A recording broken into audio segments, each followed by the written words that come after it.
حدثنا مسدد قال حدثنا يحيى عن شعبة عن قتادة عن أنس رضي الله عنه عن النبي صلى الله عليه وسلم وعن حسين المعلم قال حدثنا قتادة عن أنس عن النبي صلى الله عليه وسلم قال: لا يؤمن أحدكم حتى يحب لأخيه ما يحب لنفسه.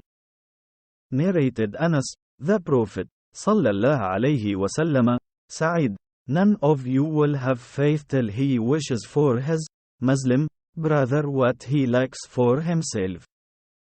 حدثنا أبو اليماني قال أخبرنا شعيب قال حدثنا أبو الزناد عن الأعرج عن أبي هريرة رضي الله عنه أن رسول الله صلى الله عليه وسلم قال: فوالذي نفسي بيده لا يؤمن أحدكم حتى أكون أحب إليه من والده وولده.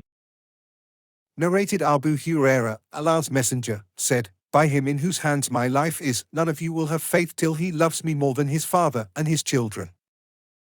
حدثنا محمد بن المثنى قال حدثنا عبد الوهاب الثقفي قال حدثنا أيوب عن أبي قلابة عن أنس عن النبي صلى الله عليه وسلم قال: ثلاث من كن فيه وجد حلاوة الإيمان أن يكون الله ورسوله أحب إليه مما سواهما، وأن يحب المرء لا يحبه إلا لله، وأن يكره أن يعود في الكفر كما يكره أن يقذف في النار.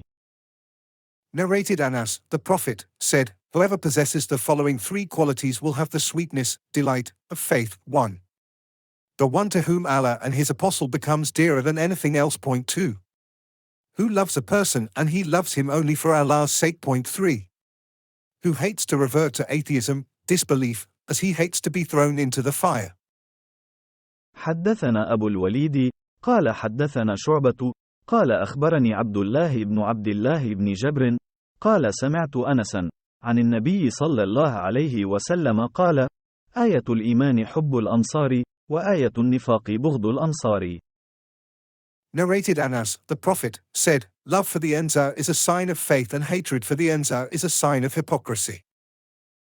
حدثنا عبد الله بن مسلمة عن مالك عن عبد الرحمن بن عبد الله بن عبد الرحمن بن أبي صعصعة عن أبيه عن أبي سعيد الخدري أنه قال: قال رسول الله صلى الله عليه وسلم: يوشك أن يكون خير مال المسلم غنم يتبع بها شعف الجبال ومواقع القطر يفر بدينه من الفتن.